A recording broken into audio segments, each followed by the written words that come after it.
All right, I know we've got there's at least four more coming, but we need to start because I don't want to. I gave till noon, like maybe you'll think it's worst case scenario, but I gave till noon if we need till noon.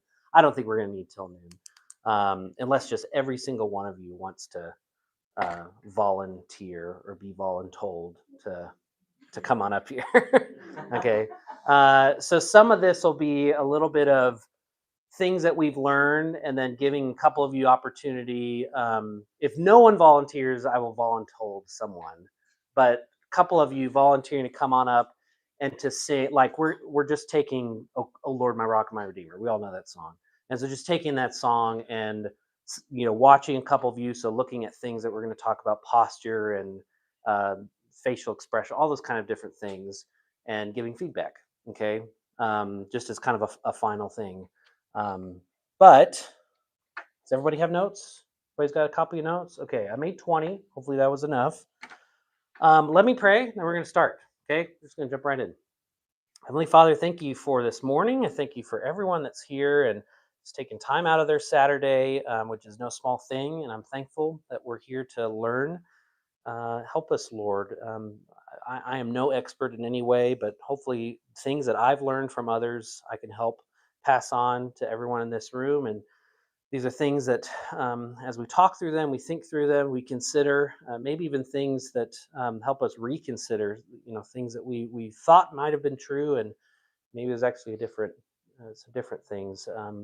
Help us to just be attentive this morning. Help us to be alert. Help us be mindful of how we can best steward something that you've given us, and really isn't ours to claim as it's my own, but it's something that's a gift that you've given us, and in the gift of singing. I pray this in your name, Amen. All right. Well, again, I'm glad you're all here. I'm really humbled that you'd come, and hang out for a Saturday for an hour or two, to talk about singing on Sunday as vocalists. So I hope what I'm going to say is more encouraging than not. Hopefully, it will all be encouraging, but hopefully, it will spur you on. Hopefully, it maybe make you think of questions at any point. Interrupt me and raise your hand if you've got a question about something. Again, I'm not pretending in any way to be an expert, but I'm hoping to share things that I've learned largely from other people, about serving the Lord on Sundays. So singing on Sundays, it might seem pretty easy, and when I say that, by the way, today, like, the whole context of this workshop is uh, singing corporately. It's singing in the context of our local church, and that doesn't have to be on Sunday mornings. It could be Sunday nights. It could be in small groups. It could be in special different things. But we're in the context of the church, is what we're talking about. It may seem pretty easy when you first think about it. You show up one day a week, maybe two. We don't have separate practice days. We practice Sunday morning. So you really just show up one day a week, you practice, and then you sing for the gathered church. Okay. But like anything that we do, sin does affect and it does impact our service. Okay. So you might think, well, I'm just a vocalist, right?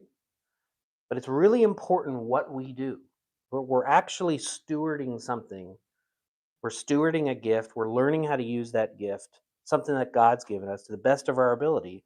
And it starts with a kind of a painful statement. It is not about us when we sing. Okay. It's not your song. It's not my song. It's not your Sunday. It's not my Sunday. It's not about us. It's not about you. It's not about me. It's about the Lord. And if that can be our foremost thought when we sing, I think it will help check any temptation that we'll have to be prideful, to make comparisons to others. That's something that we can do. It will make us humble. I think it'll make us, we're in here, come on in. It'll make us, I think, it'll make us more humble, but I think it'll make us more easy for, if I'm leading that Sunday, or Judson's leading that Sunday, or Grant's leading that Sunday, it makes it more easy for them to lead you as a singer. Okay. So again, it's actually not even ultimately about how you sound. That sounds strange. Okay. Though those things do matter, and we'll talk a little bit more about that. But the most important thing is that we're mindful of God. We're mindful of what he has done for us, how to glorify him using our abilities, how to serve others with those. Okay. I've got two quotes I'm including from Bob Coughlin. One of them, he says, "Worship is our humble, constant, appropriate, glad response to God's self-revelation and his enabling, it's an important word, enabling invitation to us." So this is the first point on your outline here. Why do we have voices? Okay, sounds kind of reductionistic, but why do we sing? Why do we sing at all? God's commanded us to sing in his word. Okay, do we have only a few reasons to sing to him? No, we have unending reasons why we want to sing to him. We sing because God came, Jesus has come for us. He died, he offered up his life to pay our debt of sin. He rose again to live and reign. So Psalm 100, verse 1 and 2. Make a loud shout to the Lord, all the earth. Serve the Lord with gladness. Come before him with joyful song. That's not optional, it's a commandment. Psalm 150, verse 6. We just read this on Sunday a few weeks ago. Let everything that has breath praise the Lord. So singing is not for our own self-exaltation. It's not to point to us or what I can do, what we can do. It's to help the church that we're leading as we sing to look to Christ, to treasure Christ above all things, not our skill, not our ability. And we have very skillful people, very able people in this church, by the way. But it's not about those things, really. So, again, from Bob, he says, we're helping people connect with the purpose for which they were created, to glorify God. So, singing well and some of these really practical things, you may see some of the images on your outline. We're going to talk about some of these very practical things before we get into kind of different techniques. But learning these things about how even our voices work and technique is important because it does help to lead, it does help to serve people better. But again, it's all helping and supposed to point to the Lord Jesus Christ. So you ever thought about what the voice is? This is the next point. The human voice is divided into three parts. Okay, your lungs give and they regulate air pressure. Okay, and then you have vocal folds. Okay, sometimes we call them vocal cords, but vocal folds, that's what produces the sound that comes out of your mouth. Okay, so any sound that you produce, not just singing, it means that those folds in your throat are touching in some way. Okay, so the higher the pitch, so as I sing, ah, the faster they're moving.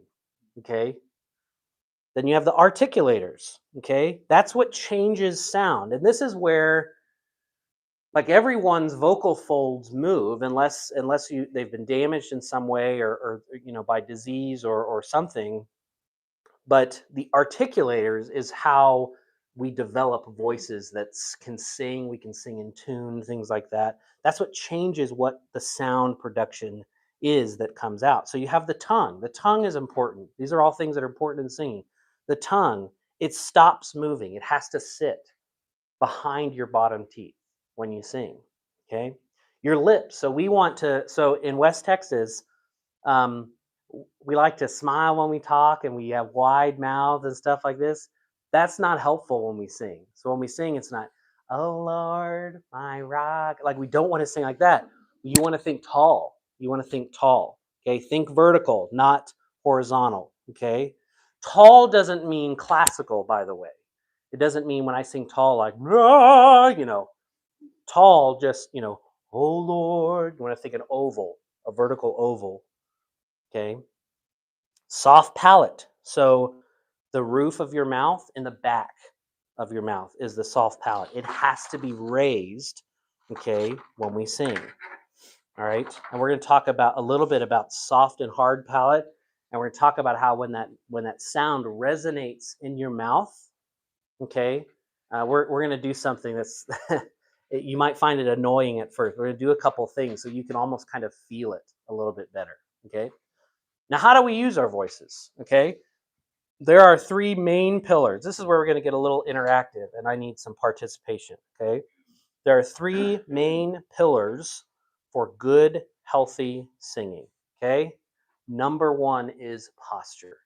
Okay, A lot of vocalists, a lot of even very good vocalists have terrible posture. They don't have good posture. Okay. So what do I mean by that? Because you have two different extremes. Okay. You have robots that are just, oh Lord, my rock and my, and then you have, just people that are all over the place, just crunching, like, oh Lord, my rock. I mean, you don't want either. You need good posture because good posture is a foundation of how you can breathe well. It's the foundation of good breathing. And good breathing, that's where you start when you want to sing well. Okay? Good posture is a foundation for good breathing. Good breathing is a foundation for good singing. And again, there's two extremes. You look like a robot, you're just all over the place, you're flailing about, your arms are all over the place, you're crunching, when you kind of like crunch your shoulders. We're gonna talk about that, So what I want you to do is all stand up. Okay, so put your notes down, stand up. So first, find your feet. Okay, find your feet. You want to be shoulder width apart. Okay, think straight lines, straight lines, straight lines, shoulder width apart. Okay, and then your knees slightly bent. Okay, you don't want to go to the hospital on a Sunday morning. Slightly bent. Okay, not like this, and you're trying to find your balance, but slightly bent, not locked, is what I mean. And then your hips. When you're singing, especially when you're at a microphone, you don't want to kind of be like this, singing like this. You want to be facing the congregation. You want your hips to kind of be facing, okay, facing straight forward, straight lines. All right. Yeah, facing forward. So if you have a mic, if you have a music stand, you want those to be facing forward. You want it all to be lined up properly. And then your head, okay? So some people like kind of put their head forward like this. They're all, everything's all straight and everything, and then they're like, "Oh Lord, my rock." And I'm not talking about anyone specifically. I'm just saying, you see this, and you move your head forward like that, or like, "Oh Lord," your head's way back here. You want you straight, okay? Straight up, not slouched, Remember your shoulders nice and straight, okay? So hands out of pockets. There you go. Sorry, Emily. Okay. So just looking around. Hey, Michael, welcome. Yeah, Michael, you're gonna be my first. Come on here. Here, put those down. You're not actually gonna sing anything right now. Just put your stuff down for a second. Oh, I see. Okay, so we talked about you want to find your feet, straight lines, knees slightly bent, not locked. Okay, your shoulders aren't back, they're not slouched, they're straight, and your head's straight. Yeah, that's all right. That's all right. You can go sit down. Okay. Now I want you to look at your neighbor. Look at your neighbor. Turn and look to your neighbor. So Savannah, you're gonna look at Matthew. Okay. Okay. Look at your neighbor. Turn and look at your neighbor. Okay. Straight lines. Examine them. Give them an evaluation. Are they doing it right? Are they doing it right? You can do this while pregnant. It's okay. Good job. Yeah, you're examining. Yeah, I think it looks fine. Looks fine. Yep.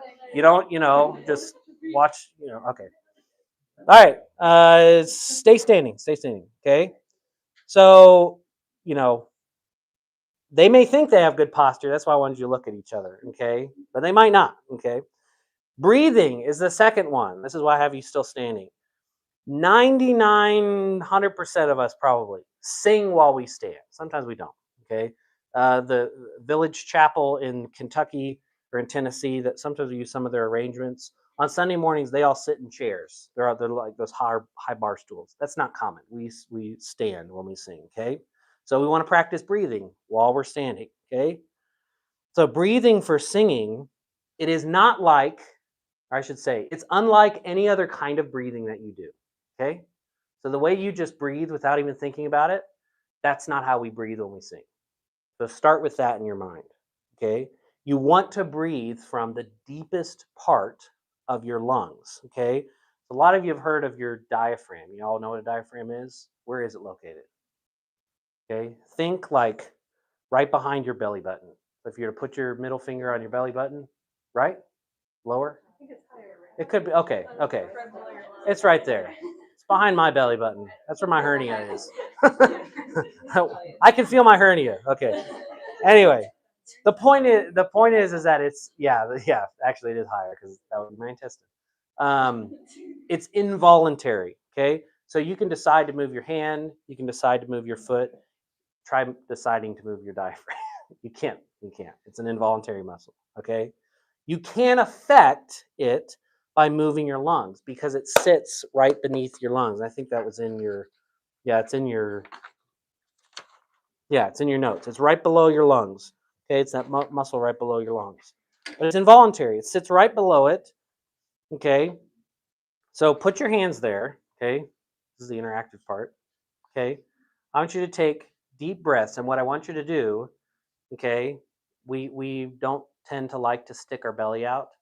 That when your diaphragm uh, it moves, okay, so that your lungs it moves out of it's basically it's moving out of the way, so your lungs can expand downward. Your belly's going to stick out, and that's okay. So take 4 or 5 deep breaths, okay?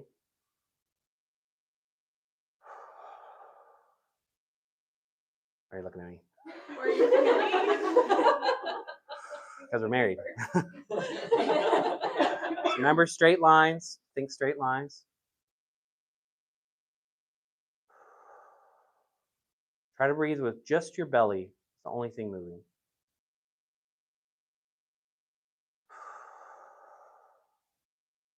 Your lungs may be saying like, well, I haven't used that in a while. It's a good thing. Okay. You can sit down. All right. So good breathing when you sing is lower. Okay. Bad examples of breathing. Okay. You know, I'm up here singing. Bad examples of breathing. You know. Oh Lord, my rock and my redeemer, greatest tread. Bad example. Okay. Shoulders raising. Okay. Another one, you know, you use so much, you expend so much, and you don't take breaths where you ought to, you know. Oh Lord, my rock and my redeemer, greatest treasure of my longing heart, my soul, like, and just throat breathing, you know, you just kind of like suck in a bunch and it just sticks right there, and so it can come right back out. Okay, it, you know, sound like Darth Vader or something, you know. Oh Lord. Okay, the most common one, okay, is kind of your chest rising and falling. So you know, you often see that, like, you think taking a deep breath is, you know, lifting your chest. It's not. It's not. Okay? It feels right, but when you're singing, that's not the right way to breathe. Okay? And we're not robots, like we're not trying to tense up and be like, can't move anything. Stick my belly out, stick my belly out, you know, like we're not, you know, again, we're not robots, but it really needs to be relaxed, and you're breathing super low breathing, you know. Okay, you know, oh Lord, my rock and my redeemer, greatest treasure. So like nothing's moving, and I want to tell you, like, this isn't something that magically you'll fix today.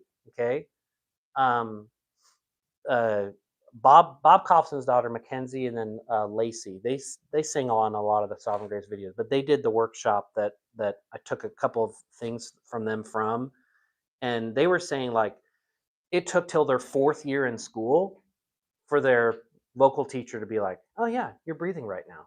Like you're doing it right. You weren't doing it right the 3 years before. Now you got it." Like it takes a long time. It takes training. But the point of this is, like, you know, want you to think about what are the good habits to have when I sing. Okay, and maybe some of the struggles that I have, like, well, maybe if I fix some of these, that will help me have the right foundation. Again, these are the 3 pillars for good healthy singing. This is the second one. Okay, I don't know why I had you sit down. Why don't you stand up again? Okay, I want to do some breathing exercises. Okay, so you want to try not to breathe through your mouth when you do this, and even when you're singing, you don't really, you know, sometimes you have to. Okay, but like you want it to be something that's smooth, that's relaxed, and it's not like hurried, it's not, you know. So some of these exercises can help with that. Okay, and these are things that we're going to do today, and you can do on your own, you can do before, you know, you're singing for something. But deep breath through your nose and then out through your mouth. Okay, so Breathe in for 3 counts. So I'm just going to demonstrate. You're going to go. Okay, my chest rose a little bit. All right. But 3 breaths in, breathe in for 3 counts, or, 1, 2, 3, like that. And then you're going to go out going, tss. It's like TZZ. Tss, tss, tss, where you're going to expend it out through your mouth. Okay. So breathing in for 1. Ready? Breathe in. 1, 2, 3. Tss, tss, tss. Do it again. Breathe it out. Tss, tss, tss. Okay, do it again. Ready? Breathe in. And tss, tss, tss. Okay, you feel those pulses? Okay, now I want you to turn and look at your neighbor. And I want you to watch them do it. Yeah. Matt, you and I will look at each other. Okay. All right. Ready? Breathe in for 3 and breathe out. Sorry. Everyone's ready to laugh. Sorry. Matt and I locked gaze there for a minute. Okay. And you're looking at everything. You're not just looking at their face and like try not to laugh. Okay. Let's try breathing in. Ready? Breathe in. Now. Okay, do it again. Breathe in. Ready? And breathe out. Good. That long one's extra long, isn't it? Okay. Okay, let's do some other ones, okay? I want you to breathe in, then I want you to do 5 short ones instead of 3. It's more like 2 short and 1 long. Okay? 5 short. You don't have to look at your neighbor. Just look up here, okay? We're going to breathe in. 5 short. Okay, let's do it again. Breathe in, ready?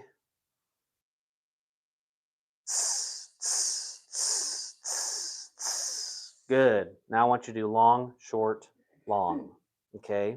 And I want you to try to get all of it out of your lungs on that last one, okay? So breathe in for 3, ready? Long, short, long.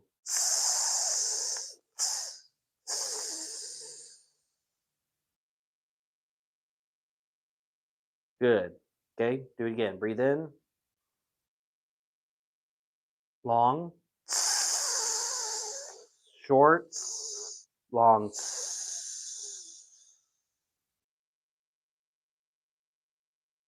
What you're wanting to feel is your lungs expand and then all of it coming out. Okay? So the reason why someone would do these exercises is you're trying to enlarge your lung capacity. Like most of us, except Aubrey, who ran 100 miles this morning or whatever.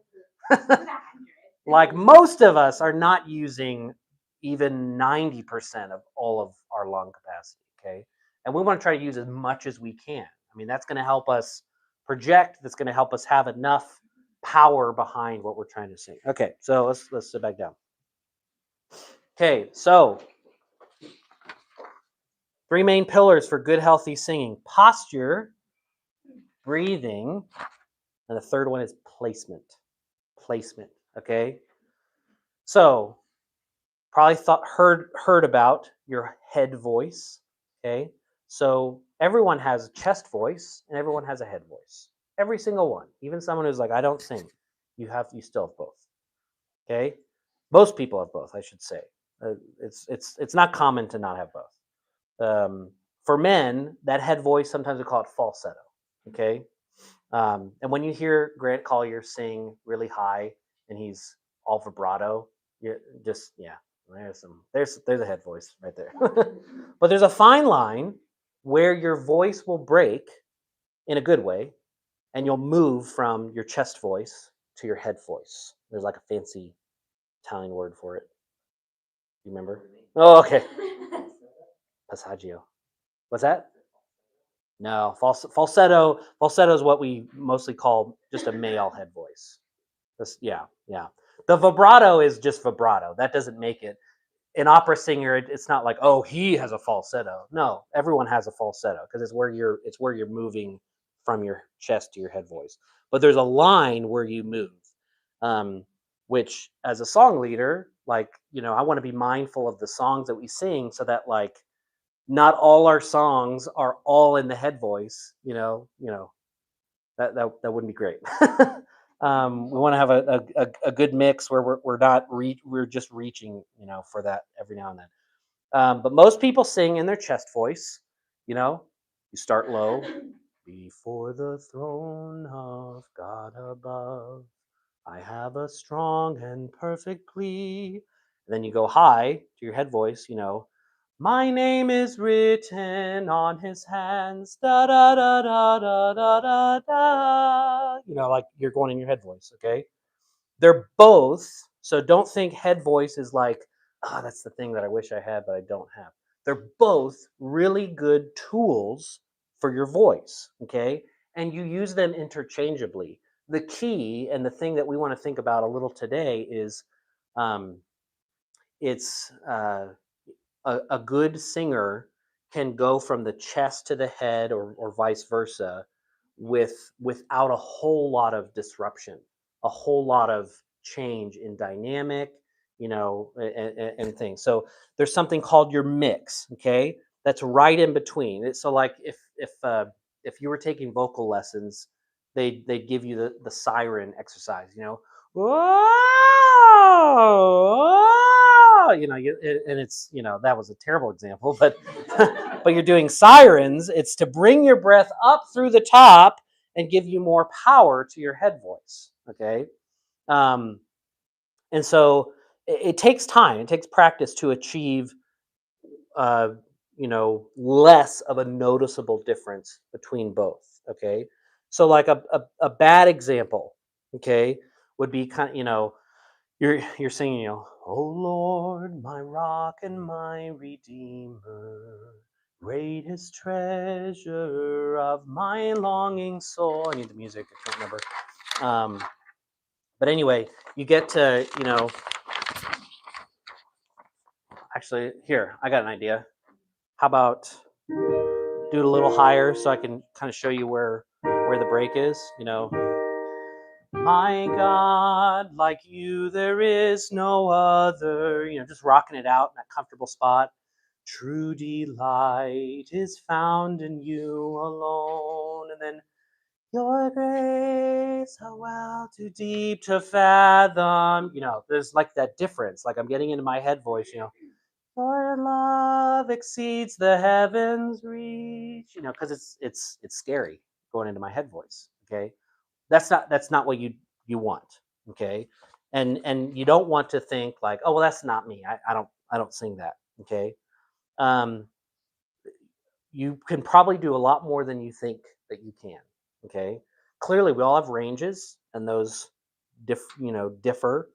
um but just because you're going to your head voice doesn't mean that, you know countless times, I'll just use Jordan because she's not here as an example. Countless times I've given Jordan something. She's like, in rehearsal, I don't know. I'm like, just like breathe right here, like from your diaphragm, and just power through it. Just try it. And she's like, I did it. Like, I mean, you just often you don't think you can do it. But like, you don't want to boycott your leader, like you don't like, I can't sing that. I don't want to sing that. That goes in my head voice. You don't want to do that.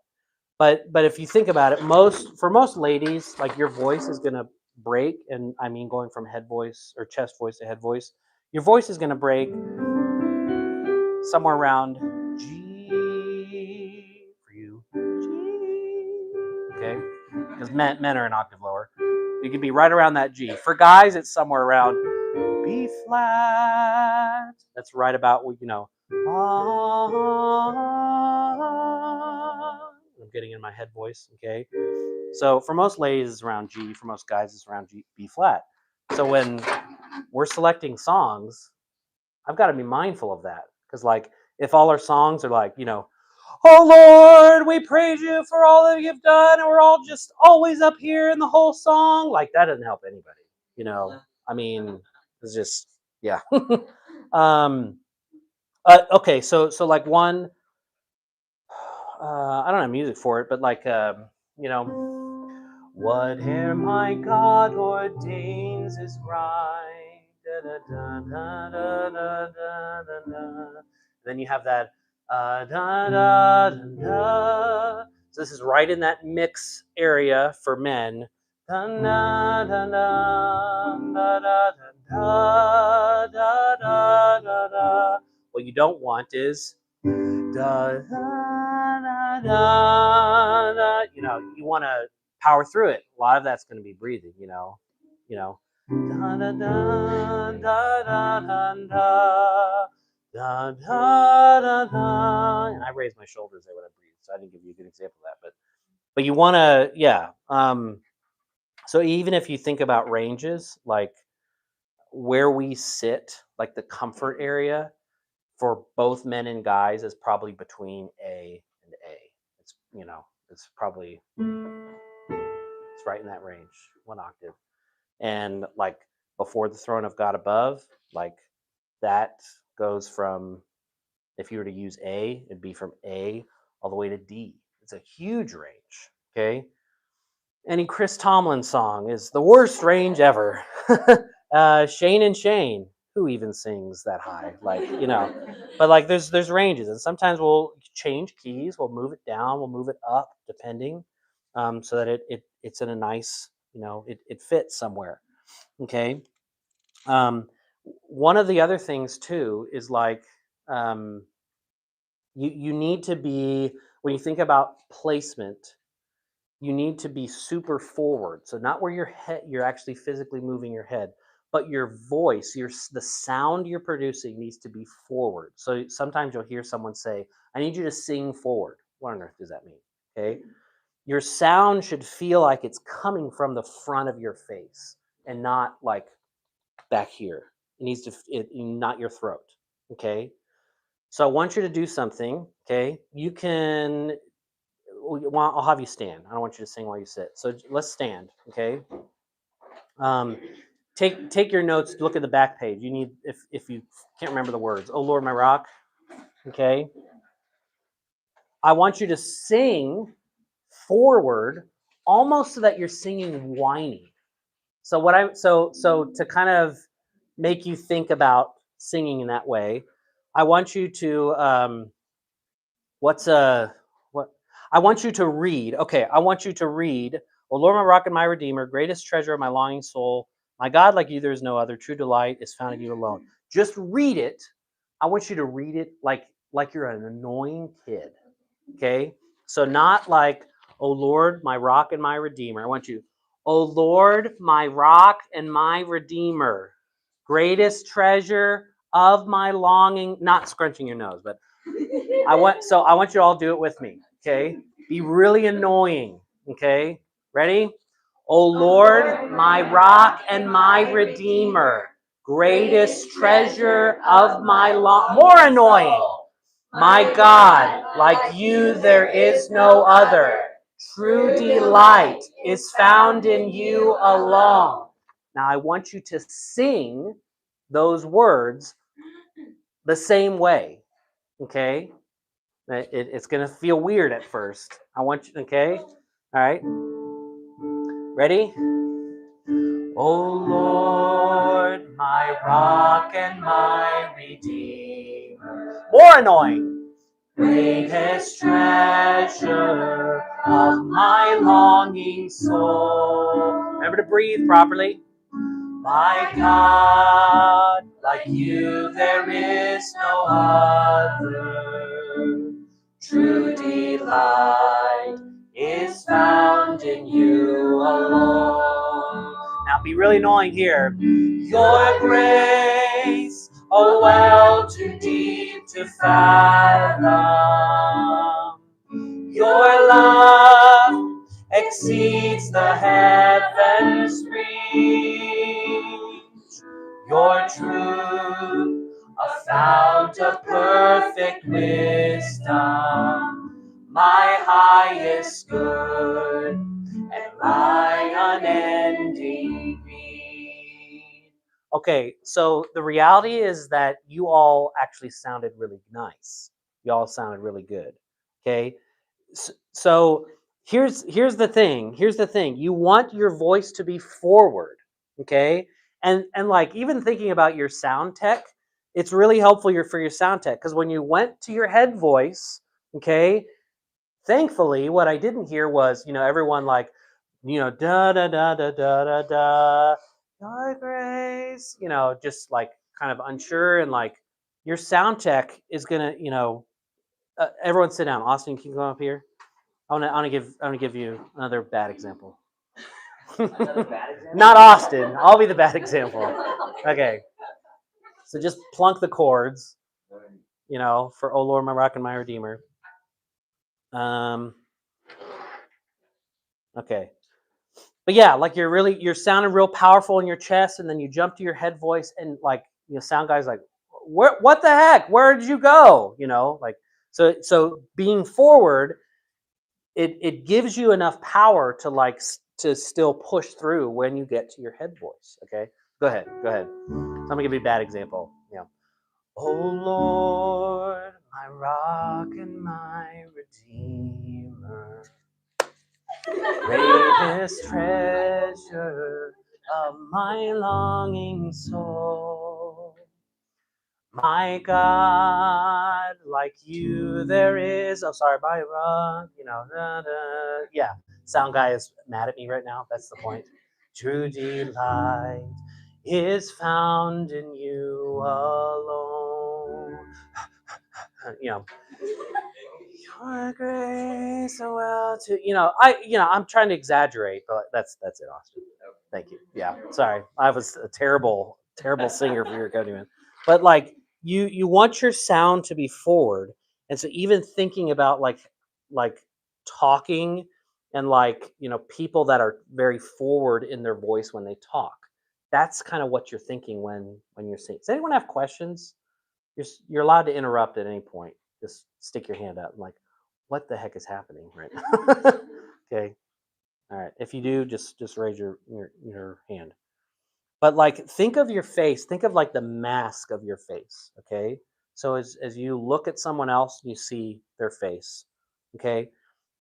I think you have the image in your handout too. So as our sound travels through our body in a very particular way, okay? And there's actually like 6 resonating chambers, okay, in your body that should be engaged if for that sound to be, its most optimal, okay? So you have your upper skull cavity, okay? You have your nasal cavity, all right? You see that all in the picture.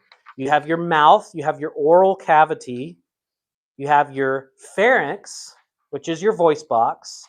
We often think of the larynx. Maybe think of Andy Griffith's show and Barney Fife. The larynx. Sorry, 50s reference. You have your chest. Okay, the sound is bouncing around. Okay, so the mask of your face. You want all of that to be forward. Okay, you don't want like and so sometimes when you're trying to think. Uh, yeah, like a song that's like really low. Okay, so let's say a true soprano, is just they're struggling a little bit with like "Oh Lord, my rock," "Oh Lord, my rock and my redeemer," going down to the B and the A, you know, and what'll happen, is that it kind of gets stuck in the back of their throat, like "My rock and my redeemer," just gets stuck. You want to push it forward, and what you do is you trying to I thought I'd written it down, but you want your it's almost like when you put it forward, your nose comes into play. Okay. So like I'll go even lower than that, rock and my redeemer. So I'm going low and I'm going uncomfortably low, but I'm trying to push it through so it's not like stuck in the back of my throat, sometimes if you ever tried to like sing lower than you're comfortable and you just end up like just your throat hurts, like bass singers, we're trying to sing down low. Okay. If you put it forward, it may still be a struggle, but like you're at least able to project something. Okay. Oh, Like that's as far as I can go. But I'm pushing it to the front. Okay. Um, so your hard palate is what's in front. Your soft palate is it's kind of soft and hard. Okay. You want it to be hitting your hard palate. Okay. Um, Colin, I have a yes, ma'am. just interjection. Yes. I've been doing these online vocal lessons, and one thing that really helps me with like the chord is she says to like try to get the wasabi burn. Yeah, that's good. Anyway, so when I'm like, I don't feel anything in the wasabi area. I'm like, That's very good. That's very good. Yeah, just thinking. Yeah, I mean, a lot of that. And so what that's helpful is it's like, oh, I know what that part of my mouth feels like when that happens. That's the whole point. You want to be engaging all of it, okay, and using all of it. You want to, as you're even practicing, and if hopefully the desire is to want to improve, it's like, okay, what is my tongue doing? What is my tongue doing? Is it doing what it's supposed to be doing? It's supposed to rest behind the teeth. Okay, it should be. When I'm singing, it's not like kind of getting in the way. Oh Lord, my rock and my redeemer. Yeah, it's not physically possible. But like, are you thinking through it? So like vowels, even your vowels, they're going to sit differently in your mouth. Okay. O, ah, e. I don't know. Yeah, there's a diagram. Oh, I haven't even gotten there yet. Okay. Yeah. But they sit in your mouth differently. Okay. The tongue position and your lip shape. It's all going to start. It's all going to determine, the vowel sounds you make. Oh yeah. This is a little bit further down. Okay. We'll talk about that. So think about how you care for your voices. So this is actually important. Okay. We've kind of touched it already, but God has given us all good gifts. My assumption, is that a lot of us are here today because someone's affirmed it maybe in your life, or you believe you have this gift, that God's given you, this ability, this skill to sing. Or at the very least, you have a voice that you want to praise God with, right? So we're given a call to steward it. So we want to grow. Like hopefully we all want to grow. We all want to be challenged. We want to utilize the knowledge of others to help us get better. So 1 Peter 4:10, as each one has received a gift, employ it in serving one another as good stewards of the manifold grace of God. So some of the things that we can think about in stewarding this gift, drink water, of course, drink water. But here's the thing. So your voice is a muscle. It needs water. You've got to keep it hydrated constantly. So if you show up on Sunday morning and you chug, so if I had come and at at 9:50 and I was like, okay, I'm supposed to sing for this workshop, I better drink some water. That doesn't do anything.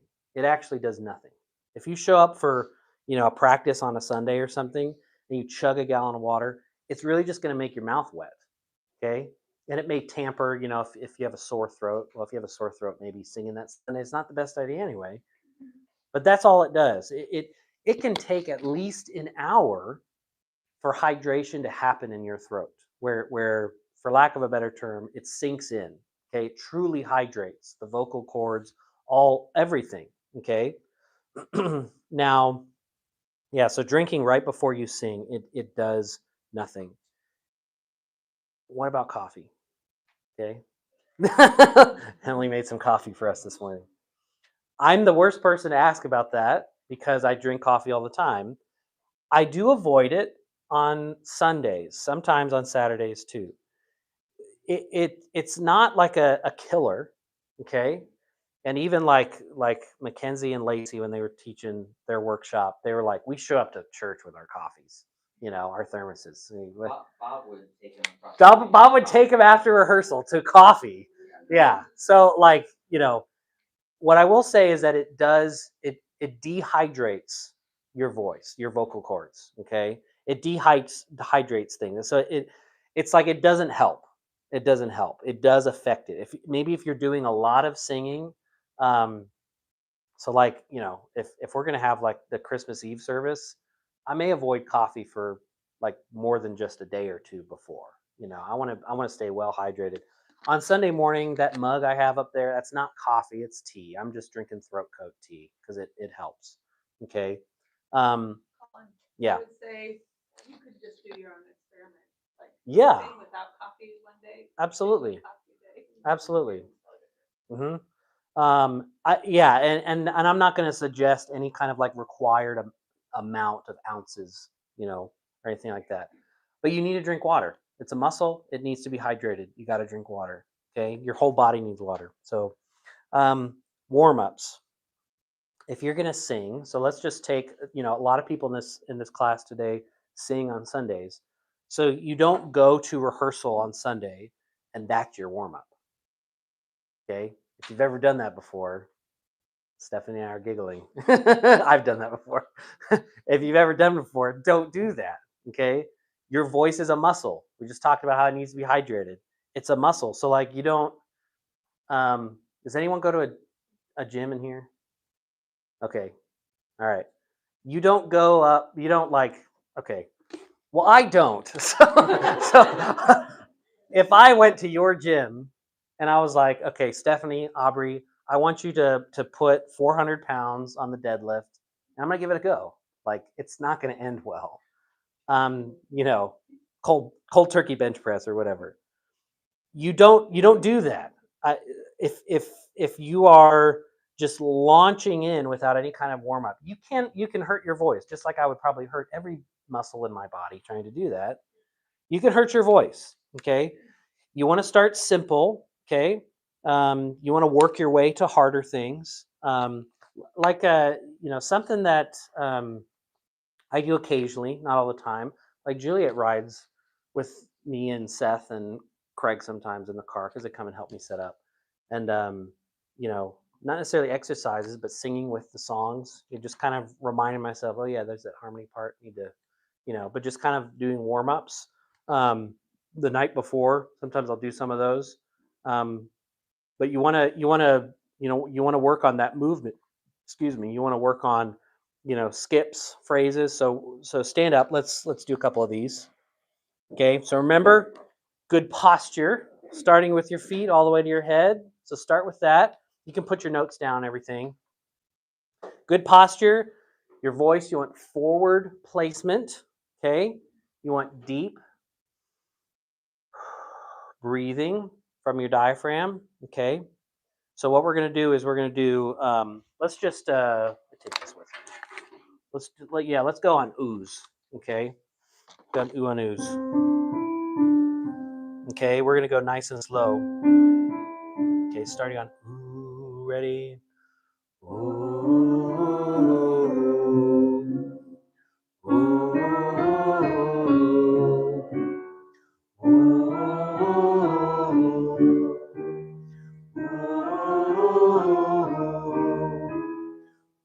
ooh, let's switch to E.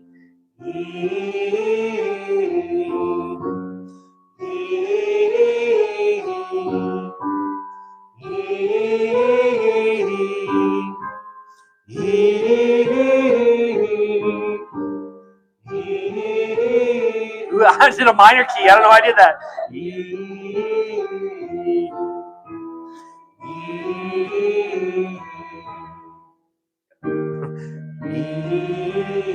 Switch to ooh.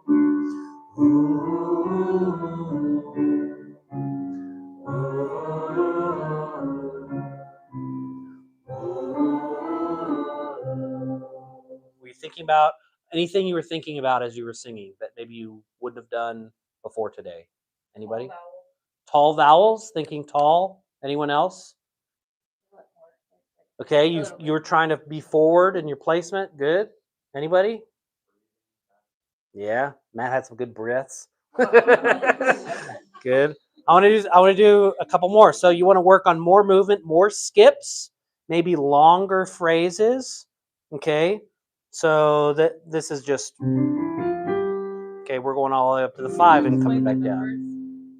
What's that? Will you explain the numbers? 1, 2, 3, 4, 5. Yeah. That's just in a scale. That's not really the point of today. That's okay. Just ooze. Actually, all on E's. On E's. Ready? Ready? E.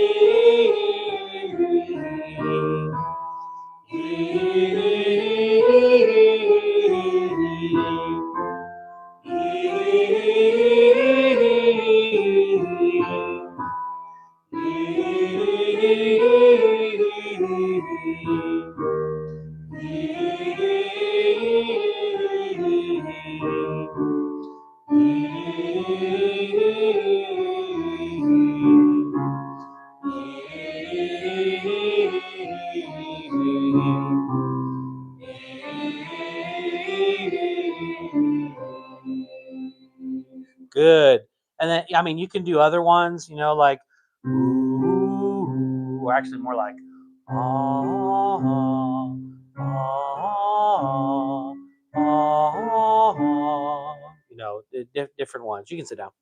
Okay. All right. I I should make better notes of when to stand. I have a note that says sit down, then right after stand, interactive. Okay, take your music and stand. Sorry. Okay, I'm going to play verse 2. Okay, verse 2 of O Lord My Rock, and I'm going to watch you sing this. Okay, all right, I'm going to, with piercing gaze, I'm going to watch everything you do. Think good posture. So start with that. Okay. Sometimes it's as simple as where your feet are. If your feet are together, already wrong. Okay. Okay. Good posture. Forward placement. Some of you mentioned that. Matt mentioned your breathing. Have good breathing. Okay. So the natural places to breathe are often exactly where you would think they are. Okay. Oh Lord, my rock and my redeemer. End of phrase. Okay. Greatest treasure of my longing soul. Right there. Okay. So, all right. Verse 2, ready? Oh Lord, My rock and my redeemer, strong defender of my weary one, my sword to fight the cruel deceiver, and my shield against his hateful. Now really think about what we've talked about. Here's your head voice. My soul, Yeah. enemies surround me. My joy, when times of sorrow. I don't think joy's in the song. That's okay. My joy, There it is. when trials are about. Ready? Your faithfulness, my refuge in the Hold it. Okay. All right. You can sit down. Okay. Good. Anything you were thinking about this time singing through it? Anybody? What's that? You don't always breathe in the right spots? Gotcha. Is that because you're running out of breath? Oh, gotcha. Okay. Okay. That's fine. That's fine. Anybody else? Anybody? Anything you were thinking about while you sang? Getting a deep breath, like at Yeah. the point. Yeah. And when you took those breaths, were you? Yeah, you're not like, oh, I just barely made it. Yeah, because sometimes, especially when I'm playing piano, because I'm not a multitasker, and sometimes, like I'm playing piano and I like forget to breathe. I'm like, oh yeah, I got, oh, whoop, okay, you know. So you don't want that, you know. And we're gonna talk a little bit. We're gonna take like a 4 or 5 minute break because it's 10:50. But one of the things we're gonna talk about in the second part is like when you are singing and what you're communicating, like, you know, part of it is not being buried in your music. Okay. To where you're familiar enough with it that you like, you look down at a line like you like I imagine some people like could probably sing this by memory. Okay. There's songs we all know by memory, but we're still going to look down at a line, but you can do that so that you're not caught off guard, you know, things like that. But breathing is going to be part of that. So everything's going to, you know, it's going to be just kind of this smooth process, you know, just one thing flows into the next thing. And you know, but anybody else, yeah. So, talking about just the posture of how you Mm-hmm. for me, I get so like, I don't know if it's just anxiety or whatever. I have Sure. to be like looking at the music as I go, or I'll lose my place. Or whatever. Sure. But that's here, and you gotta like look down. So I try to just like look with my eyes. Like, how do you manage? That's that? Because like as we were singing, yeah. as vocal users, we're kind Yeah. of just always like this. So I was like trying to posture and Well, and we'll talk about it a little bit with like even just how that affects the mic too. But like I'll just say it is infinitely better to like okay, my music's down here. It is you know, so one person could, da da da da da da da da da da da da like having it here, and even if like you're barely taking your eyes off of it, that's infinitely better than that. For starters. Now you don't want to be glued to it. That's the goal. But like if it's so far down that you're crunching, you're crunching anything. So you don't want anything to crunch. You don't want anything to, or to, you know, you want it to all be straight. And so one of the yeah, go ahead. Or are you just saying raise the music stand? Like That could be part of it. Well, I was going to say one of my favorite kind of examples, and we tried it on a Sunday, it didn't work so well. But this one church, and this is like a stupidly wide music stand, so it's not like this big, but like think regular size music stand. But her music stand was like off to the side a little bit, so even just like her posture and everything, like because we're going to talk about this next session, like everything visible to the church. She's she doesn't have music in front of her face. The microphone's not like here, and you can't see her mouth. The music stands up here. It kind of the effort was made for like everything to be, where she could glance at it without moving her mouth, without moving her head even, but almost glancing down and where she could see it. I thought that was like that's a great example of kind of it's the best of needing a music stand, because some people don't use music stands. I don't know how they do that, but like not like being so tied to your music stand, and even though you have it, it's not like even front and center. But that's just one example. um but if you need to keep your eyes on your music, you can just so like with choirs, like yeah, I mean, you also don't want them to hold it here, because then we can't see their faces. I mean, you might as well just listen to Spotify. Like you might as well just like you want to see their faces. They're smiling. They are. I want to see your face, Emily, when you sing. So, but like so choirs, like they're often taught to like hold their music here. Like if they need it, they can look down, but like they're not crunching. It's not down here. It's like if this person's standing too close, like your music's like here. Well, that's a problem. You're too close. So can yes, for sure, for sure.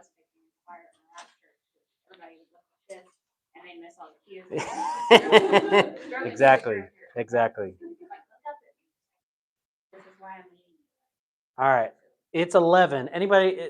Let's just take 5 minutes. If you got to go to the bathroom, get something, do something. So like, just take 4 or 5 minutes. Okay.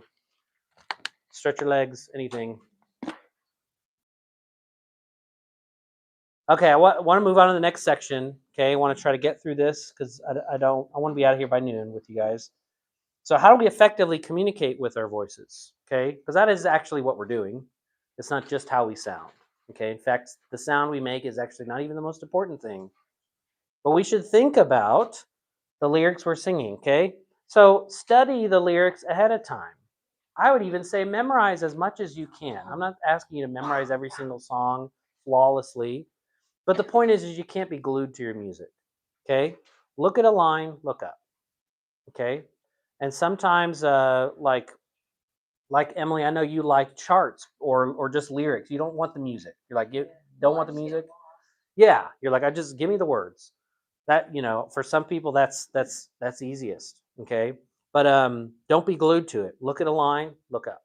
Okay, if you don't know here's kind of the point. If you don't know the music, you will be a distraction. And we use this term. I Piper probably coined it first, but this undistracting excellence. So, even in like if we're perfectionists when we're up here, that can be distracting. That can, make it seem like, well, only the best and most gifted could ever do this. And, Colin is like, cracking the whip and like, he fired me today for for this Sunday. Like that's distracting. That's horribly distracting. We don't want that. But like if you don't know the music, that's going to be distracting too. And we all, we all have flubs. That happens. Okay, it happens to me more than it should. But you want to be understood. You want to enunciate. Stumbling over the lyrics. It happens, but it is distracting. Okay, so you want to study them ahead of time. You want to meditate on the truths that are in those songs that you're singing. So singing it's a language that's very emotional. Okay, singing does something that words by themselves can't do. Okay, that's why we remember songs so well.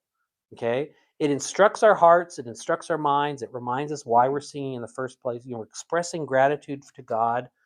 And so when you sing, aim to sing in phrases. I kind of mentioned that before. Sing in phrases.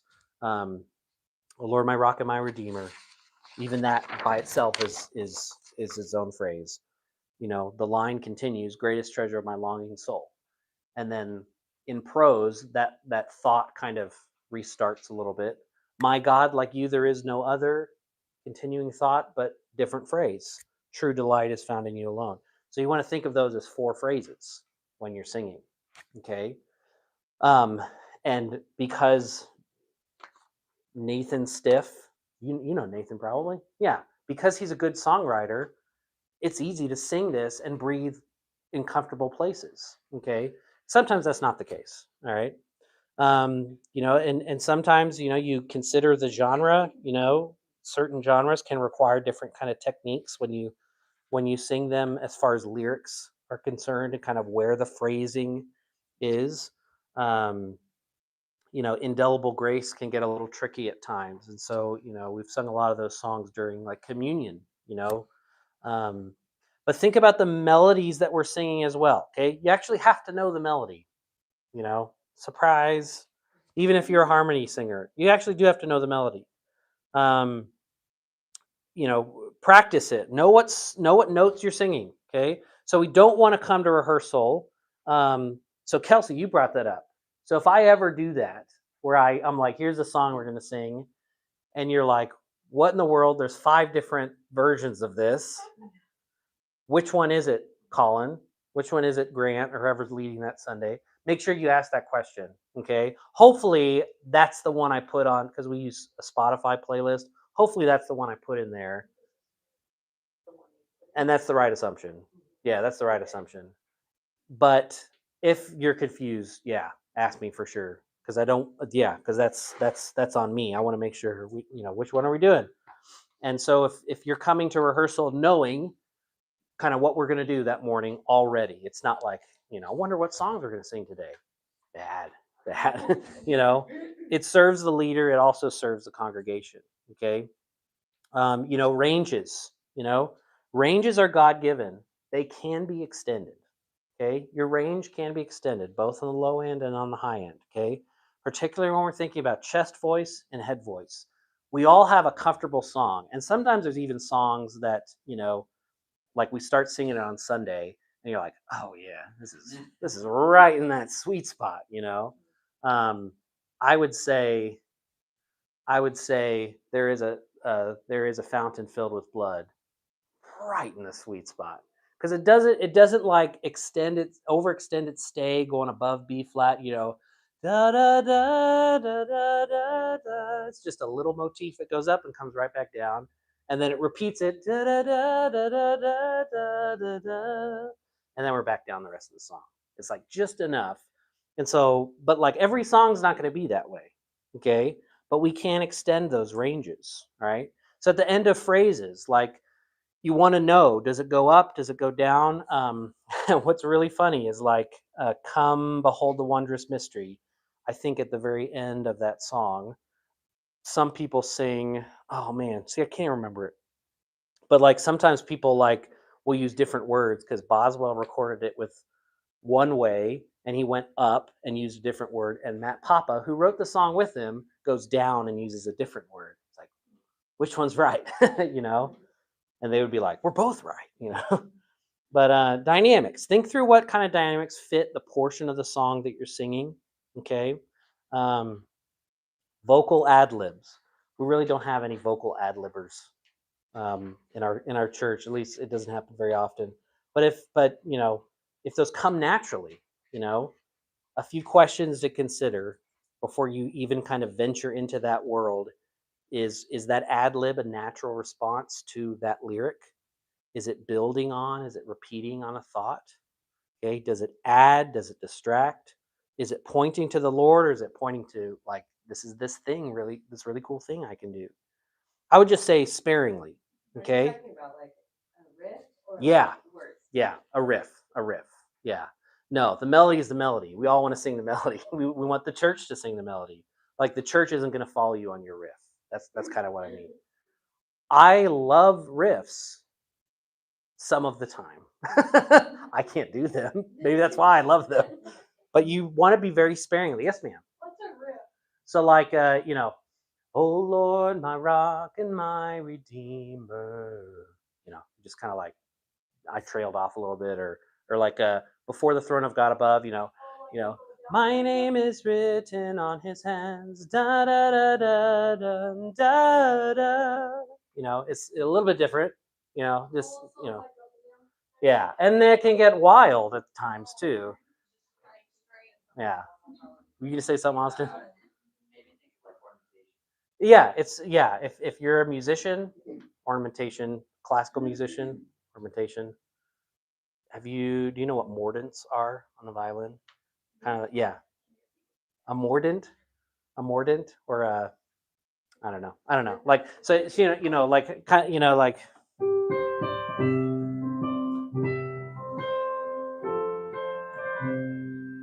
just kind of that, yeah, grace notes, things like that. So it's ornamentation. It's meant to beautify and all that. The point is, because we don't even need to spend this much time on it, but sparingly. Okay, you want to be conscious of it. Don't add a lot of it. Because most of the congregation is not necessarily musical, and it can confuse. Sometimes just kind of like, there's a new way of singing it this time. Like, I mean, just not sure what to do with it. So when you think about harmonies, a few questions to consider. So what's the function of harmony? Okay, when should we sing with harmonies? When should we sing in unison? You don't have to sing every song with everyone in full 4-part harmony all the time. It's a beautiful sound, okay? But there are times I'm going to say this is very subjective, and this is, I think, creative. Someone could be creative, but like I often like that first song, especially if it's a song like that we know, but it's not like "Oh Lord, My Rock." "Oh Lord, My Rock," we know, like our church probably knows like the back of their hand. Okay, so let's all just belt it, full harmonies all the way through. Another song, maybe not right away. Maybe the first verse. Let's remind everyone what this, and so like halfway through the verse, everyone's like, "Oh yeah, I remember this." Yeah, and then we'll add in some harmonies. Um, but there are times we want to sing with harmony. There's times we want to sing with unison. And so if you're someone who, like, maybe you're an alto or a bass, like, so harmony is kind of where you live. You want to kind of think through that. Your stance. Okay. So we've talked about good posture. So we're talking a little bit about like microphones. So we sing with a microphone. We don't use headsets or things like that. So whatever any of our sound guys say, we're on the same page. I know sometimes there's some differences, but I always remind them, look, I tell our vocalists to do this, so this is what they're going to do. It may not be exactly what you want to do. This is just proper kind of standard. 2 to 3 fingers from the mic. Okay, 2 to 3 fingers. Right. I know sometimes, because usually what happens, it's not that the audio guys and me are not on different pages, but if like your vocalist is back here and they're like, "Eat the mic," like they don't actually mean like, I'm touching the mic now. Like that's not what they want. That's not what you want. That's not what I want. But like 2 to 3 fingers, and in a church context, which is what we're talking about, know when there might be times that you back off your singing and you let the congregation carry the song. Okay, and we do that, somewhat regularly. I really imperfectly, but I really try hard to find there's some point in some song every Sunday where musicians and vocals are going to all drop out, so that all we hear is the congregation singing, because it's really the most important thing. Okay, there's times on Sunday mornings where we're going to sing a cappella. By that point, the congregation, I think on that song, they're going to know it really well, and they will carry it. Okay, you don't like if we're introducing a new song. All right, you all sing it. Yeah, horrible, horrible idea. Or if it's like a really rhythmic song, maybe that's not the best song. You know, everyone a cappella. These are the days of Elijah. Like, it's not going to go well. It's not going to go well. Okay. But by that point, the congregation knows it, and they don't need your voice at that point. Okay, if all the other instruments drop out, we want to hear all the voices. This is really, really important, and it can actually be really distracting when all the instruments drop out. And I just keep singing my harmony part. Oh Lord, my rock and my redeemer. I'm singing my harmony part. Yeah, that's not helpful at all. In fact, I'm just really loud up front. Um, but so if you're not, here's something really important. If you're not leading the song, so often I'm leading the song, or at least I start the song, or I think Kayla was signed up for this class, so I'll use her. So sometimes she'll like this is like a song that is really, really great in her voice. So she's gonna kind of vocally sing the lead part on this song.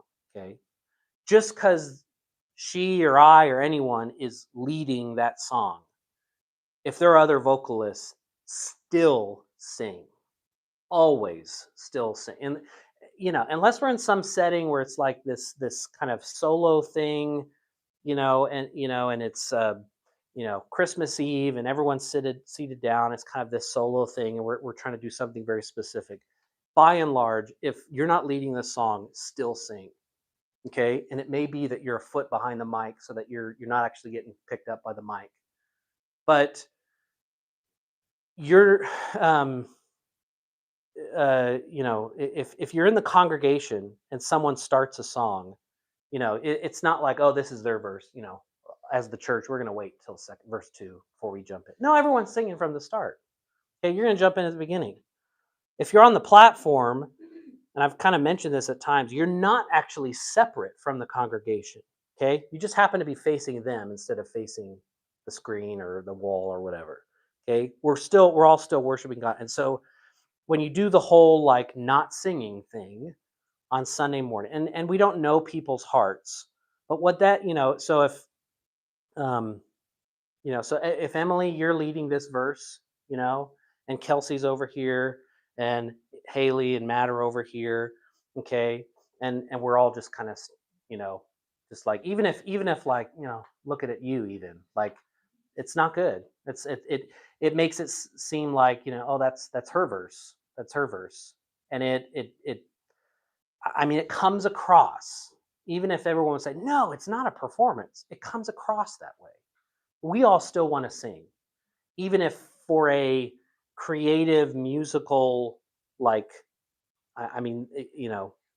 taste, whatever it may be, for whatever purpose, and that's kind of whatever the leaders kind of decided, like for whatever purpose they have in that person singing it, because let's just hear just Emily's voice on this one verse. It's right. It's just, it lines up well. It fits your voice so well. Let's just hear that one voice kind of leading us all, and then we're all going to join in, with this big sound.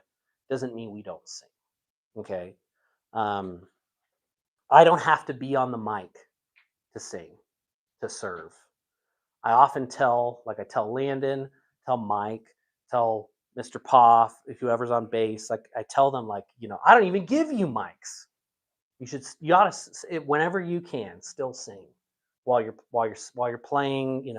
Obviously sometimes we're like really in it, and like, it's, we're trying to make sure we've got it right musically. And I get that, but like, sing as much as you can. And even if you're singing in the congregation, like, it's not your week to sing. with the team. You're not on the team that morning. You're still singing in the congregation. You're still serving the congregation. You're still serving God. You're still giving witness to the grace of God. Okay? So our stance, our ears. Okay? So blending. Think about it this way. You got 3 vocalists. One is, opera singer. One is pop singer. One is country singer. Not good. 3 different styles, 3 different vowel shapes, 3 different dynamics. Okay. There is a wonderful thing in having that kind of diversity in their abilities, but the goal is not stylistic independence. Okay. It's not about you or your style. Okay. So on the platform on Sunday morning, that would probably actually, if the opera singer was being as operatic as possible and the pop singer was being as cool as possible, riffs and all, and the country singer was twanging it like as much as possible, it's going to be distracting. That's not what we want. And the song leader, whoever that song leader is, they kind of do have to set the tone a little bit. Like, here's kind of what we're trying to achieve here, and that is somewhat subjective. I mean, that will differ. What was it last Sunday? Was it last Sunday where like every song kind of was like almost felt like a Gaither homecoming? We had the steel guitar up there and everything. That was out of the ordinary, but that was just kind of the feel.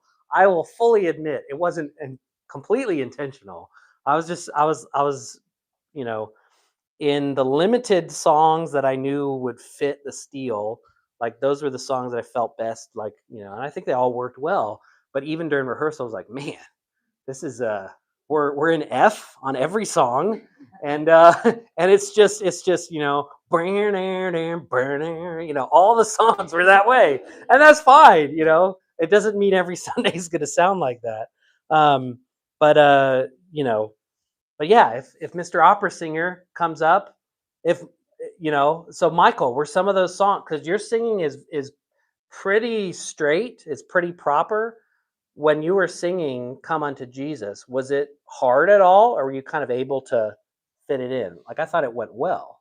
Yeah, I was able to fit it in. Yeah. I had to, change it. Yeah, but it was probably a little bit different style than maybe like you would think, But it's a perfect example. It wasn't like, Michael, "Come unto Jesus," he fit what was needed in that. So yeah, it wasn't about him, and it wasn't about style. It was about wanting to serve the church. And I think he did a great job doing that. So always be listening. A good singer is always listening. They're a good listener. So we often have more than one singer. Okay, there's a reason for that. I want to try to hear harmonies. But if you're singing with other people, you need to be blending with them, and you need to ask the question: am I blending well? Do our harmonies make sense? Is it, it probably wouldn't be the best thing in the world if, like, Kelsey, you were singing the melody line on this song, and me and Michael and Matt are all we're finding our basses down here. It's just 3 basses and Kelsey. That's probably not what we want. I'm always down for a bass singer. I love it when you sing that. Yeah. Wow. You're being bassist. No, I'm just kidding.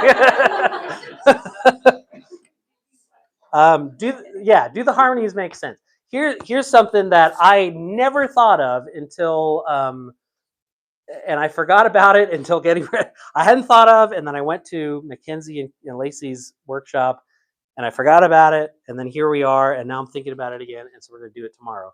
So during rehearsal, the vocalists look at each other while we're practicing. So Haley, I'm gonna have you look at who's singing with you tomorrow. Yeah. So not like you have to just lock eyes and you can't look away, but like facing each other, watching how they shape their vowels. Okay. It'll be awkward. It'll be a little bit awkward. Okay. But like even during rehearsal, like trying to encourage guitar guy and bass guy and drum guy, and we've got flute and oboe tomorrow. Like, okay, wherever the song leader's at, like during rehearsal, even if you have to move your chair back for during Sunday morning, so that we're facing the church, we're not hiding ourselves or anything. But like everyone, make sure you're looking. So like Devin is Bob's son, Devin Coughlin, and one thing he does during rehearsals is that he'll move his mic, he'll move everything during rehearsal so that he can see everyone in the band when they rehearse, because he wants to he wants to see them. He wants them to see kind of the different lead-ins that he's doing with his guitar, with his voice, different things like that. It can just be a huge help.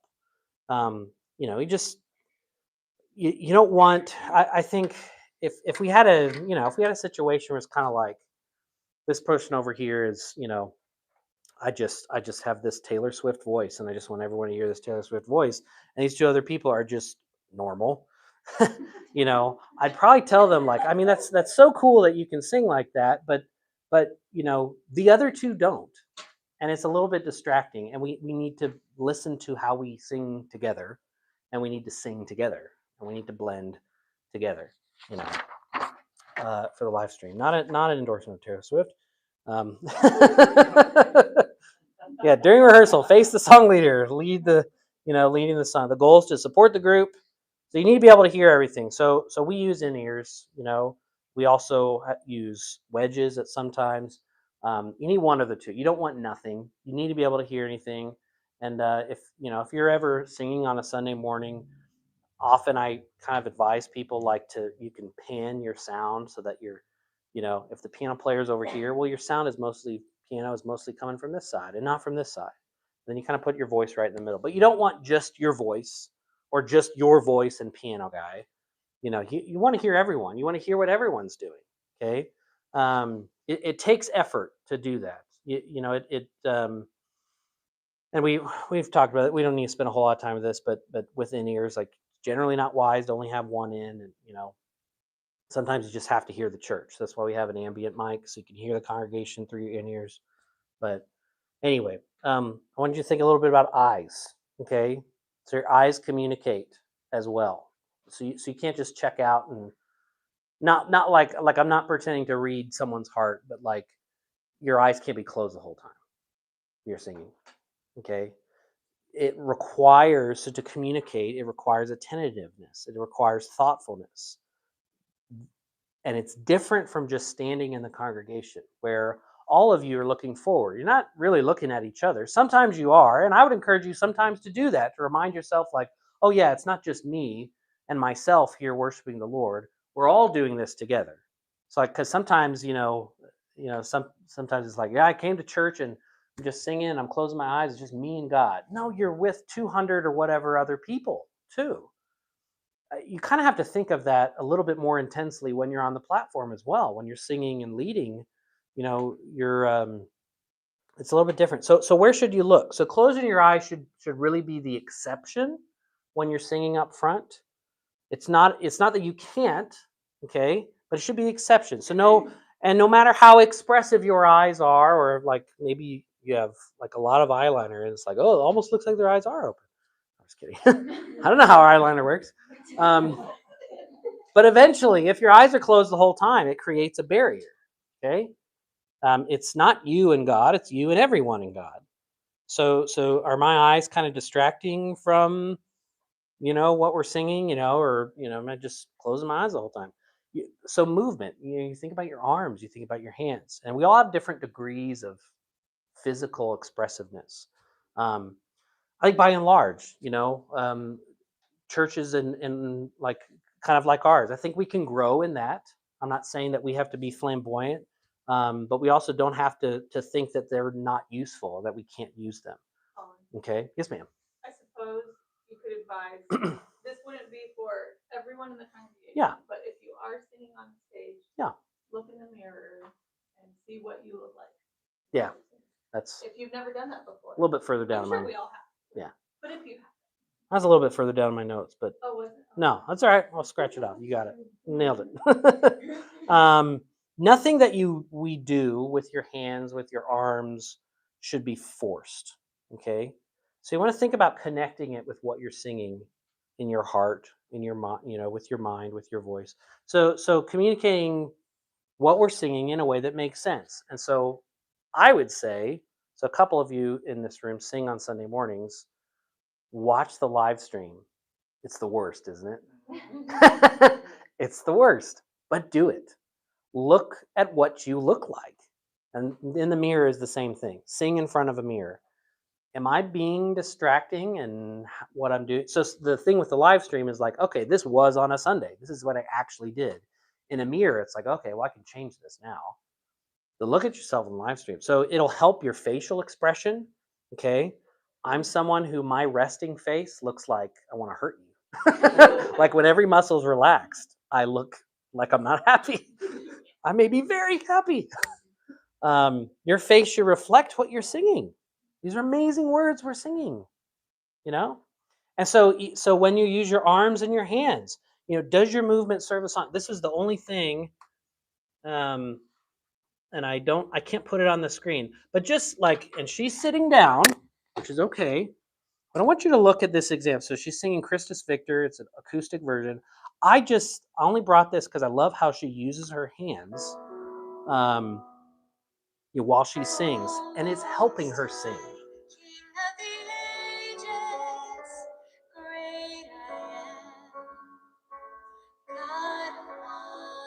So nothing really right here. So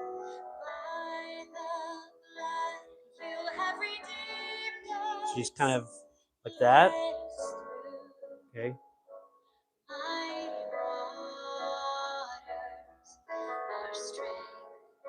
It's very minimal right now.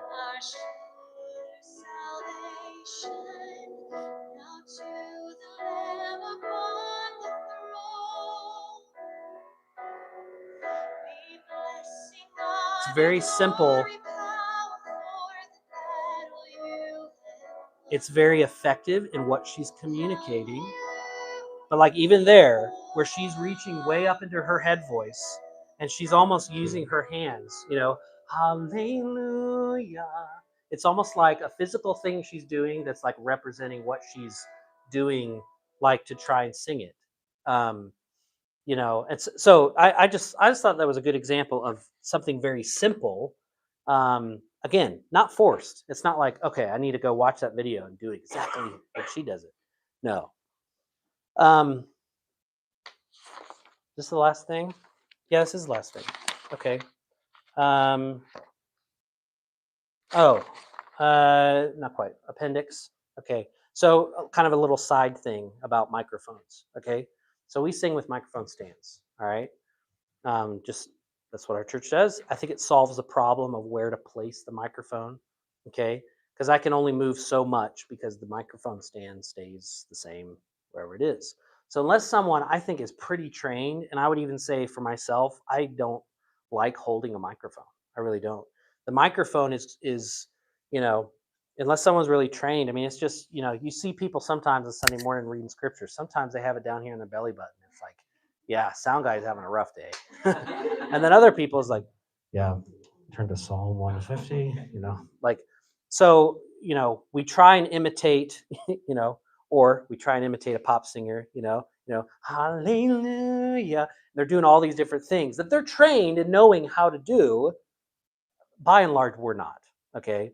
And in our context, it's not really helpful to do that, okay? So, okay. Oh, this is where I needed you, Austin. Want to come on up here again? Yeah. You don't even have to if you don't want to. It's fine.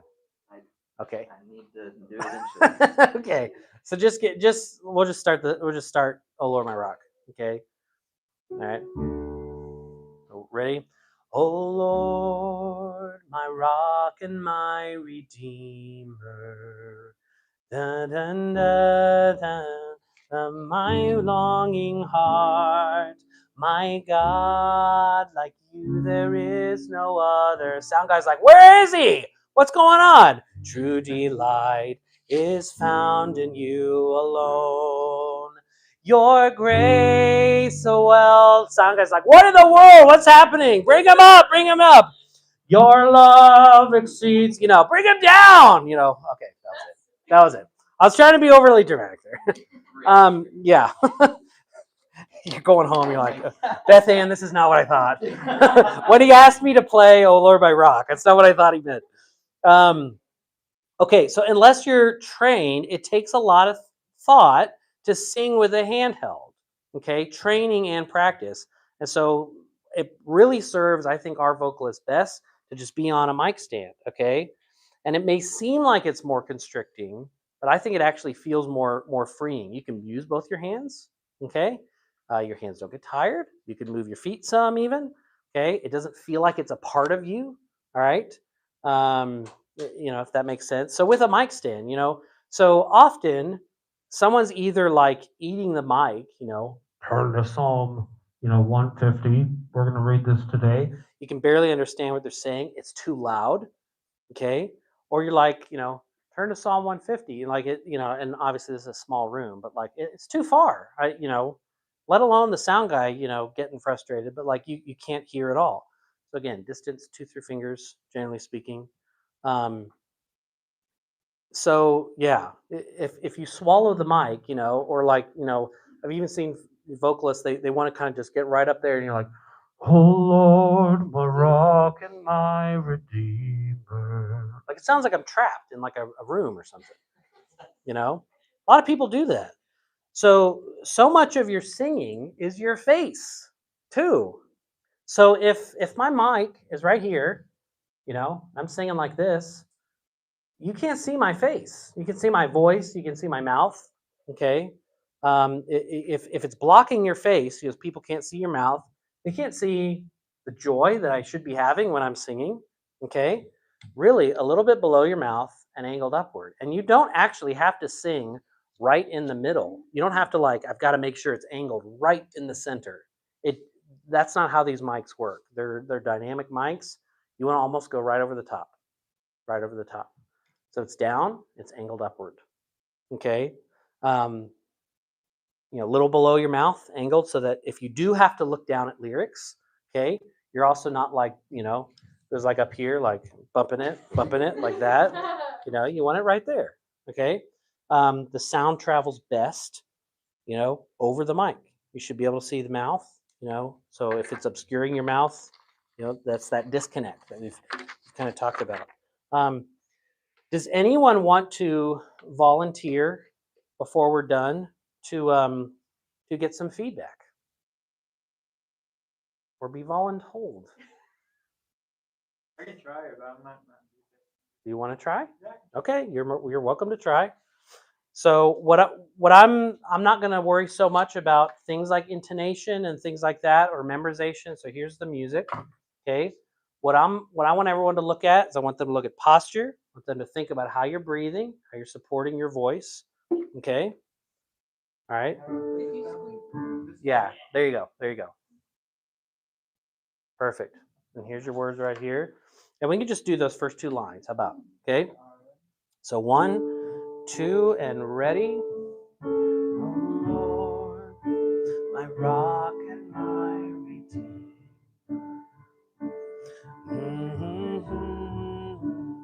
Oh, my longing soul. My God. My God, like you there is no other. True delight is found in you alone. Okay? Feedback, initial feedback. Anybody? I've got a few. Yeah, hands in pockets. Hands in pockets. Did Matthew look at any of you at any point?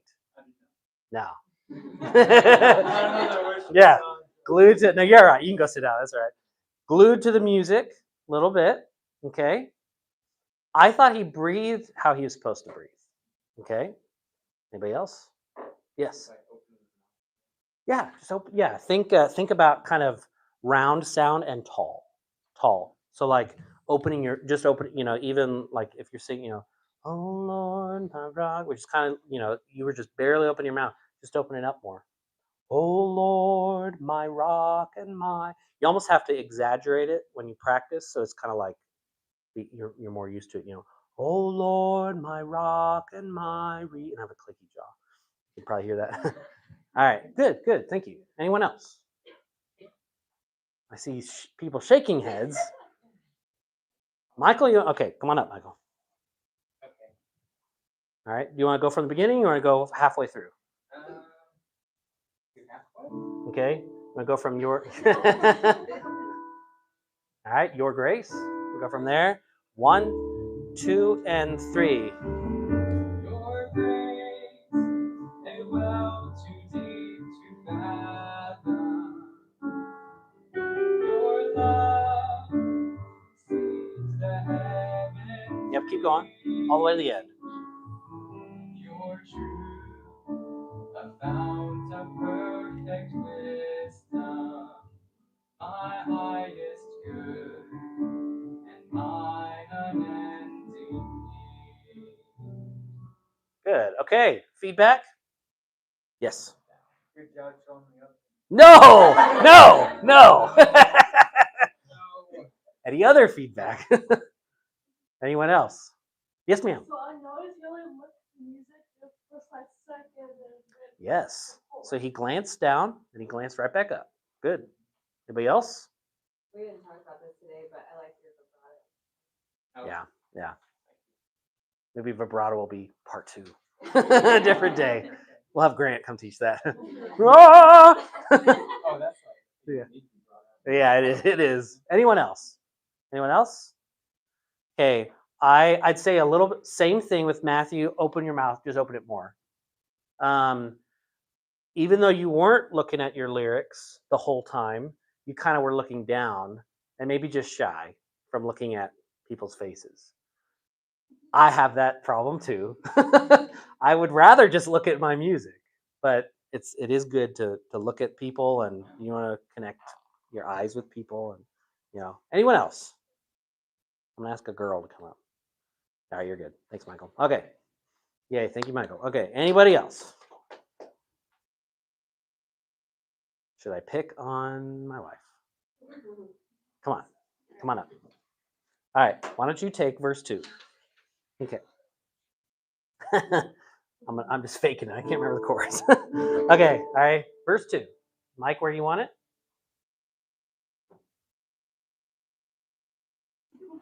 That's exactly where it was.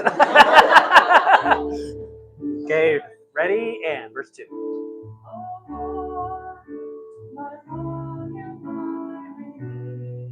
on, I'm trying to remember everything we just talked about. You don't have that luxury. Just keep going. All right, from the top. 2, 1, 2, and we're ready. Oh Lord, my rock and my redeemer, strong defender of my weary soul. That's fine. I soar to find the good Savior. Sorry, my bad.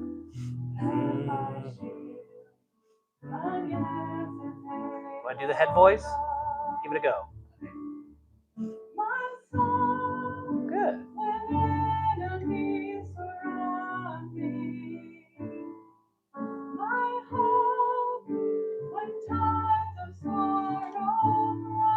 Let's just finish it out. When trials are abounding, your faithfulness, my refuge in the night. Good. Okay. Feedback. Matt. Not feedback. It's positive. When you sing like without a mic, you project a lot. Like I can hear you, and it seemed like you were trying not to, like you were. Microphones. Yeah, they make you like pull back. Yeah. I like to sing in choir. Yeah, and normally I don't have a microphone. Yeah. So, and I mean, singers on Sunday, we talk about this periodically on Sunday. Like, don't be afraid to sing in the mic. The sound guy will turn you down, so don't worry about it. Belt it out. So, yeah. Anybody else? But I thought it sounded good. Thank you. Posture, breathing. I don't think you had enough breath. No. Yeah, that'd be one thing. Anybody? The nerves. I know she was kind of swaying a little bit. She had some movement. Had some movement. Always had some movement. Yeah. All right. Okay, that's good. Good. All right, Matt. There you go. There you go. Matt, appreciate the feedback. Okay. Now, so yeah, when you're singing, now ideally we'd be able to like pull up soprano, alto, tenor up here, even a bass. That'd be fun, and like have them sing together and do parts. Okay, like is the tenor clueless? Is the alto timid? Like those are all things. Like can we see their faces? You know, the phrasing when you're singing together, you're thinking about things like, you know, trying to find the trailing S somewhere in this song. Darts, you know, against his hateful darts. We're all just like all the sisses, you know. Yeah, too far back. Is there? So here's a question. So like difference between confident, is someone not confident, or are they just soft? Okay. The sound guy can fix soft. So when you sing, don't worry about if you're too loud or anything like that. Just sing. Okay. But there's a difference. There's a difference. Okay. All right. Perfect. This is good. This is good timing. We are at great. All right. I'm going to finish in 5 minutes. Okay. So the last thing, we're thinking about how we effectively communicate. So our hearts. Okay. So humility, comparison, pride. Okay. Those are the things that are hard in a unique way for all musicians, all singers. Having humility, comparing yourself to someone else, and pride. Okay? So have you ever asked yourself a question like, why did she get to sing that song? You know? Why was I not asked to lead a song this morning? Why don't I ever get to sing tenor? Come on. When will I get to stand on that side of the platform? You know? Why does he get the music stand that doesn't wobble like mine? Some of them are bigger things. Some of them are smaller things. But I think it shows our hearts. Okay. All goes back to thinking about, is it about me? Okay. I want to do this. I want to be better. I like this song. I sound really good as a tenor, you know. So left unchecked, that becomes really, really dangerous because it affects how you treat other members of the team as well. Okay. So even seemingly small, silly things like the stupid wobbly music stand, they can actually be really dangerous. So we want to be prayerful. We want to ask God to give us a humble spirit. Okay. So if you're singing regularly on Sundays, you know, not just when you're coming to rehearsal, all through the week, you want to be thinking that way. You know I'm going to serve this Sunday. I know there's a chance to be super prideful and to want my way and to not want the Lord's way. So, Lord, I need your help. I need you to help me. Okay. Um, confess your sin, you know, and sometimes that even means confessing to one another. You know, I wanted that harmony. Get off. You know, maybe that's not the right response. You know, um, and it could be something as simple as, you probably didn't have any idea about this, but this is how I was feeling. I've confessed to the Lord, and I probably didn't treat you the way I should have. You know, when we were rehearsing or whatever. It can be the tiniest thing, but they take root in our hearts. And I think that doing this, confessing our sin to one another, I can create a culture of humility, you know, not just in the team, but it spills out into the church. Because, comparison, it's a thief of joy. Many people have said similar things like that. But when you let comparison kind of creep in, I think it steals the joy of what we're doing. We're serving the church, we're serving the Lord. Okay. It's not about me, it's not about how I sound. Okay. It's not about, just because I didn't get to sing that song. Well, I can still serve him. I still get to sing. I still get to serve him. So we'll never, remember this, we'll never perfectly lead or help or perfectly help lead God's people in music each Sunday. We'll never perfectly sing all the time. We'll never perfectly use all our gifts. In fact, we won't always get to use all our gifts the way that we want to, or think we could do. But we can know the power of the Spirit and see how the Spirit works in the lives of his people. We can serve in humility and grace. We can be an instrument in God's kingdom for his glory. So pointing to the evidences of grace in other people, that's a great way to kill pride, is to constantly be telling someone like, This is how I see the Lord working in your life, by the way. I just want you to know, just want to encourage you. I see that. Doing that, just kind of putting the focus, taking it off yourself, even if maybe you didn't think it was on yourself, but purposely, like, I'm going to put it on someone else right now. That can just be a great way to kill pride. Okay, and be an instrument. So the way we're going to close this is the very last song before the throne. Yeah, Emily, sorry, I didn't see your hand. You guys can stand while she's asking. In honor of her question. No, I was just gonna say, like, in those truly wanting to have humility, and especially whenever people are coming up to you and praising the Lord for, you know, how He's used you and stuff like that, to keep humility that can be to the point of pride, you know? Like, Yes. do you have any sort of? No, you said it. I mean, to almost like you're trying to be it's like I'm trying to be so humble that like my attempt to be humble is prideful. Is kind of what you're talking about. Yeah. I think the clearest way you see that is when someone compliments you, and maybe it's something as innocent as like, you know, hey Alyssa, I heard how you sang "Great Thy Faithfulness" on Facebook the other day, and it was just really awesome. And your response is it's nothing. Like that. You know, like even if like Alyssa in her mind is like, I want to be humble, but that attempt like clearly was not humble. And it's not prideful to acknowledge a gifting the Lord has given you. Just be quick about pointing it back to the one who's given it to you. So like, just because someone compliments you, that doesn't mean that like you accepting the compliment is pride. Does that make sense? Yeah. So we're going to close by singing Before the Throne, and then we are all done. You guys can get out of here, okay?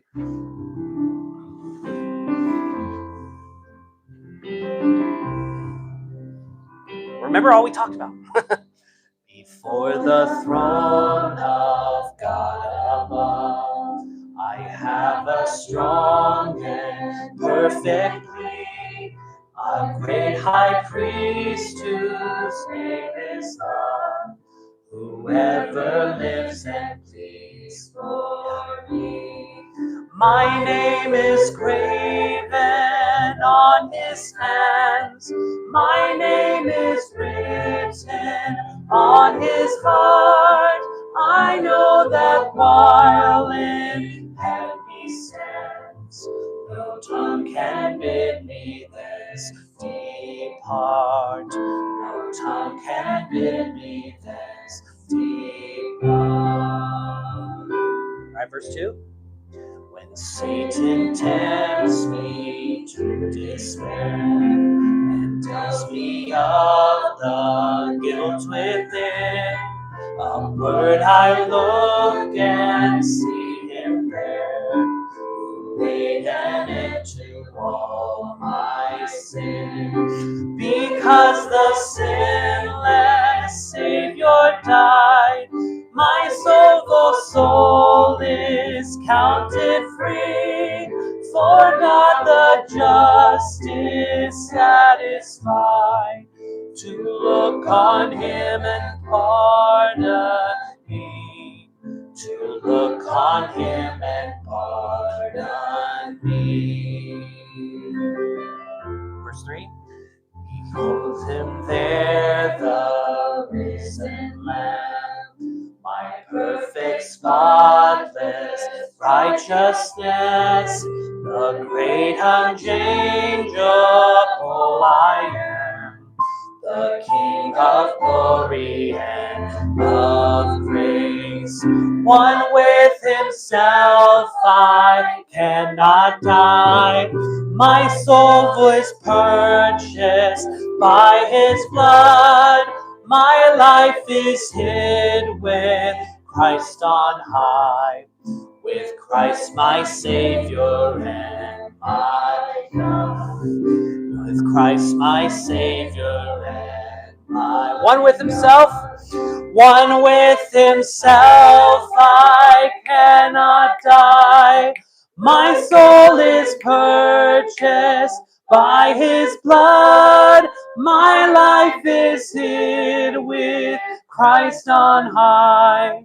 with Christ my Savior and my God, with Christ my Savior and my God. Heavenly Father, thank you so much for this morning and now afternoon that we've gotten a chance to think about how we sing, what it means to sing, why it's important that we even think about these things. I pray that you would work in our hearts. You'd help us, even in our giftedness, to find ways to grow, to be challenged, to improve. And we place all that in your hands. Thank you again. We pray this in your name. Amen. All right, everybody, we are done. Thank you so much for spending the morning here.